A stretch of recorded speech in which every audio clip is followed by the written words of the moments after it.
Le cuivre des liens et l'or des ombres. L'Afrique, forge du destin. Prenez une inspiration, laissez le souffle remplir vos poumons. Sentez ce frisson métallique, cette chaleur qui monte des entrailles de la terre. C'est le cuivre, le fil rouge qui a cousu les rêves des hommes, des premières étincelles télégraphiques au réseau qui pulse sous nos vies. Et maintenant, écoutez ce silence qui brille, ce murmure lourd de siècles. C'est l'or, l'éclat qui a bâti des trônes, renversé des royaumes et continue de hanter les ambitions humaines. Mesdames et messieurs, bienvenue dans cet épisode spécial de géopolitique et de géostratégie des mines et de l'industrie en Afrique. Je suis Eudes Sto et en ce jour, 26 février 2025, je vous ouvre les portes d'un voyage, une odyssée à travers les veines vives de ce continent. Nous allons suivre le cuivre, ce métal qui relie les âmes et les mondes. Et nous allons également traquer l'or, ce reflet des désirs et des combats. L'Afrique n'est pas une toile de fond ici. Elle est la forge, le cœur battant d'une histoire qui façonne notre passé, notre présent et peut-être notre futur. De Konkola en Zambie à Kamoa Kakula en RDC, de Tarkwa au Ghana à Sadiola au Mali, embarquez avec moi. Ce périple va vous emporter, vous émouvoir et vous laisser des échos dans l'âme. Comme dit un proverbe akan, le cuivre relie les villages, mais l'or fait trembler les rois. Alors, préparez-vous, cette aventure commence maintenant. L'épopée du cuivre, le métal des connexions. Plongeons dans les abysses du cuivre, ce métal rouge qui murmure sous nos pas. Il y a 5000 ans, dans les collines de l'actuel Ouganda, des forgerons façonnaient des pointes de lance avec une précision qui défie le temps. Le cuivre était alors un trésor brut, un lien entre les tribus. Mais c'est au 19e siècle qu'il devient le héros d'une révolution. En effet, en 1844, un câble de cuivre relie Baltimore à Washington et le monde s'éveille au télégraphe. Puis vient l'électricité. En 1882, Edison allume New York avec des fils de cuivre. Et bientôt, des tramways grondent à Paris, des usines s'animent à Manchester. Aujourd'hui, ce métal est le sang des réseaux. Il court sous les océans, dans les fibres optiques qui portent nos appels de Nairobi à Tokyo, dans les circuits qui font vibrer nos vies numériques. L'Afrique tient ce fil entre ses mains. Ces gisements de cuivre sont une symphonie souterraine. Et deux mines chantent plus fort que les autres. D'abord, Konkola en Zambie. Imaginez une terre ocre, au nord de la ceinture de cuivre, où les premiers prospecteurs britanniques tombent sur une veine en 1902. Konkola devient une légende. Des puits qui plongent à 1800 mètres, parmi les plus profonds au monde. Des réserves de 250 millions de tonnes. Alors, sous Kenneth Kaunda, en 1969, la Zambie nationalise ses mines. Mais les dettes et la chute des prix la forcent à céder Konkola à Vedanta Resources en 2004. Aujourd'hui, en 2025, elle produit 200 000 tonnes de minerais de cuivre par an, malgré des galeries inondées et des accidents comme ce jour de 1971 où malheureusement 89 mineurs périssent dans une explosion. Les anciens racontent qu'un chef local, refusant les colons, aurait caché une veine de cuivre sous un lac, disant « Ce métal appartient à la terre, pas aux étrangers ». Ce cuivre zambien, et oui, il alimente les lignes électriques de Berlin et les usines de Bangalore. Puis, il y a Kamoa Kakula en RDC, un titan moderne. Découverte en 2008 par Ivanhoe Mines, près de Kolwezi, cette mine est un miracle géologique. 43 millions de tonnes de cuivre à haute teneur. Peut-être le plus grand gisement inexploité au monde. En 2021, elle démarre et en 2025, elle atteint 450 000 tonnes de production par an grâce à un partenariat avec la Chine via Zijin Mining. Et là, une histoire circule sur cette mine. Un géologue perdu dans la brousse aurait trouvé le filon par hasard en trébuchant sur une pierre rouge, un cadeau du destin. Cependant, ce cuivre électrifie les batteries des Tesla, les réseaux 5G de Séoul et les ambitions vertes de l'Europe. Mais cette épopée a ses cicatrices. À Konkola, les rejets toxiques empoisonnent la rivière Kafoué. En 2019, 10 000 poissons flottent morts et les pêcheurs pleurent. À Kamoa, des villages comme Mousso Kantanda sont déplacés. Leurs habitants reçus avec des promesses d'emploi qui tardent. Comme dit un proverbe bamba, le cuivre brille pour celui qui le tient, mais brûle celui qui le creuse. Géopolitiquement, c'est une bataille. La Chine, avec 60% du cuivre africain sous son aile, domine. L'Inde, via Vedanta, résiste, tandis que les États-Unis, via des deals avec Ivanhoe, veulent leur part. L'Afrique, avec son cuivre, n'est pas un simple maillon. Elle est le nœud qui peut tout connecter, mais aussi tout débrancher. L'or éternel, le miroir des ambitions. Passons alors, ce métal qui ne se fatigue jamais de briller. Il y a 3000 ans, dans les royaumes du Soudan actuel, des Nubiens extrayaient l'or des rives du Nil pour orner leur pharaon. En 1235, Soundiata Keïta, fondateur de l'Empire du Mali, bâtit sa gloire sur des mines qui faisaient rêver l'Europe. En 1886, l'or du Witwatersrand sud-africain déclenche une ruée qui change le monde. 40% de l'or global en sort en 1900. De l'or, c'est de la richesse qui hurle, le pouvoir qui s'impose. Des couronnes de Versailles aux lingots d'or de Fort Knox, des mariages indiens aux crypto-monnaies adossées à son éclat. L'Afrique est son berceau. Elle produit encore aujourd'hui 25% de l'or mondial. Et 2000 brillent dans cette constellation. D'abord, Tarkwa, au Ghana. Sous les forêts denses de la région occidentale, les Akans creusaient l'or dès le XVe siècle, le troquant contre des épices avec les Portugais. En 1877, les Britanniques s'emparent de Tarkwa et en 1993, Goldfields en fait une machine moderne. C'est 500 000 onces d'or de production par an.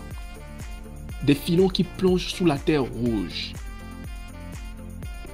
Et une anecdote circule à ce sujet. En 1901, un prospecteur français égaré découvre une pépite grosse comme un poing. Elle finit dans un musée à Londres. Pas gras. En 2025 aujourd'hui, avec l'or à 2600 $ l'once, Tarkwa brille, alimente les réserves de Tokyo et les bijoux de Milan. Ensuite, Sadiola au Mali. Dans le désert de Kaes, près de la frontière sénégalaise, cette mine naît en 1996 sous Anglo Gold Ashanti. Avec 300 000 onces de production par an, elle est un pilier dans un pays où l'or représente 80% des exportations. Une histoire locale dit qu'un berger touareg en 1980 aurait vu un éclat dans le sable, le début d'une ruée. En 2025, malgré l'insécurité, Sadiola tient bon, racheté par Highland Gold en 2023 pour 200 millions de $. Cet or malien, quant à lui, il finit dans les coffres de Paris et les marchés de Dubaï.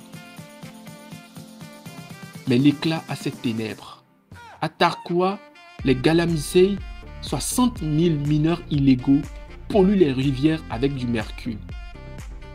En 2023, une étude révèle que 80% des enfants locaux ont des traces de poison dans le sang.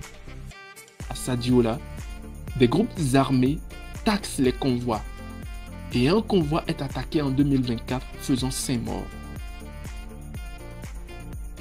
Un proverbe bambara dit « L'or attire les yeux mais aveugle les cœurs ». D'un point de vue géopolitique, c'est une guerre larvée. La Russie contrôle des mines maliennes, la Suisse raffine l'or ghanéen, la Chine l'achète brut. L'Afrique avec son or n'est pas que miroir, elle est la lumière que tous veulent capter.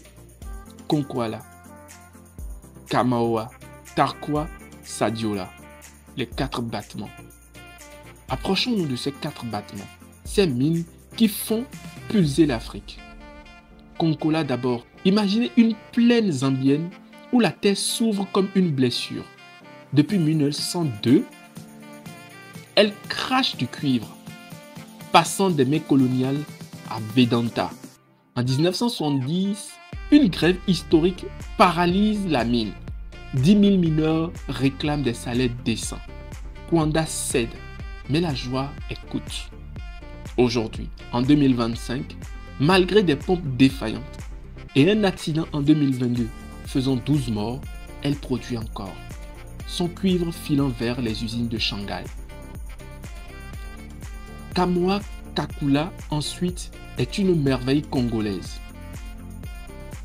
Sous les collines du Katanga, ce gisement découvert en 2008 par Ivanoé explose en 2021. Aujourd'hui, ces tunnels ultra-modernes, 40 km creusés en 5 ans, livrent 450 000 tonnes par an. Les ouvriers dans ce milieu surnomment la mine Mamba Rouge pour sa puissance et sa dangerosité. Mais les villages voisins comme Kaponda pleurent. Déplacés en 2019, ils vivent dans des camps sans eau courante. Tarkwa au Ghana est une vieille dame dorée. Sous les bananiers, elle scintille depuis des siècles. En 1997, une inondation engloutit une galerie. 15 mineurs sauvés par miracle. En 2025, avec des drones pour cartographier les filons, elle prospère. Mais les Galemsey pullulent. En 2024, une descente policière tue 3 creuseurs illégaux, ravivant les tensions. Tarkwa, son or brille à New York et à Mumbai, en Inde. Sadiola, au Mali, est une sentinelle du désert. Depuis 1996, elle défie la poussière et les conflits. En 2021, une tempête de sable bloque la mine pendant 3 jours. Les mineurs chantent pour tenir. En 2025, sous Highland Gold, elle résiste aux djihadistes qui rôdent, son or filant vers Londres et Abu Dhabi. Ces 4 mines, elles sont de l'Afrique. Une force brute, un défi constant, un espoir tenace. Élevons-nous maintenant. Où se tient l'Afrique dans ce double champ? Le cuivre de Konkola et Kamoa est l'oxygène d'un monde qui s'électrifie. L'Agence internationale de l'énergie prévoit une demande triplée d'ici 2050. Voitures électriques, réseaux intelligents, tout repose sur ce métal. Mais qui le maîtrise? La Chine, avec 20 milliards de dollars investis en RDC et en Zambie, tisse sa toile. L'Inde, via Vedanta, s'accroche, tandis que les États-Unis, via des prêts du Millennium Challenge Corporation, veulent contrer Pékin. L'or de Tarkwa et Sadiola, lui, reste une encre.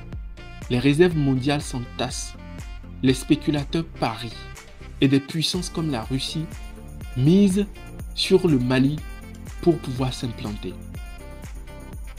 L'Afrique balance entre servitude et puissance.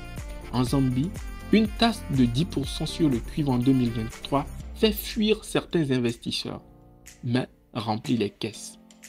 Au Mali, le gouvernement renégocie avec Allied Gold pour garder plus d'or localement. Au Ghana, Une raffinerie à Tema, ouverte en 2024, traite 20% de l'or de Tarkwa. Et c'est un début. En RDC, Kamoa rêve d'une usine de batterie avec la Corée du Sud. Mais les chaînes sont lourdes. Corruption, pillage, infrastructure fragile. Un proverbe swahili dit « Le cuivre unit les mains, l'or divise les cœurs ». L'Afrique peut-elle briser ses chaînes? Et voilà, notre voyage s'éteint doucement. Du cuivre qui a lié les destins à l'or qui les a couronnés, l'Afrique est la forge où tout se mêle. Konkola et Kamoa nous parlent d'un monde qui s'allume, d'une énergie qui jaillit sous la sueur. Tarkwa et Sadiola nous ramènent à l'éclat, à une quête qui traverse les âges. Mais derrière les métaux, il y a des âmes. Un mineur de Shingola rêve d'une lampe pour ses enfants et une femme de Kayes qui vend son or pour survivre. Nous vivons sur l'Afrique. Son cuivre dans nos fils, son or dans nos espoirs. Mais elle, que forge-t-elle pour elle-même? Une ombre qui s'éternise ou un feu qui s'embrase? Je vous laisse avec cette question. Un appel qui résonne dans la nuit. Et si l'Afrique cessait d'être la forge des autres pour devenir la sienne? Si elle tissait ses réseaux, fondait ses richesses, écrivait son propre destin? Cette réponse dort dans la terre, dans les mains qui la creusent et peut-être dans vos silences en cet instant. Merci d'avoir partagé ce moment avec moi dans Géopolitique et Géostratégie des mines et de l'industrie en Afrique. Si cette épopée vous a emporté, partagez-la. Vibrez avec nous. Quel métal vous hante? Quel avenir voyez-vous? On se retrouve bientôt pour un nouveau feu. D'ici là, écoutez les murs qui vous portent et touchez l'or qui vous frôle. Et pensez à l'Afrique. À très vite.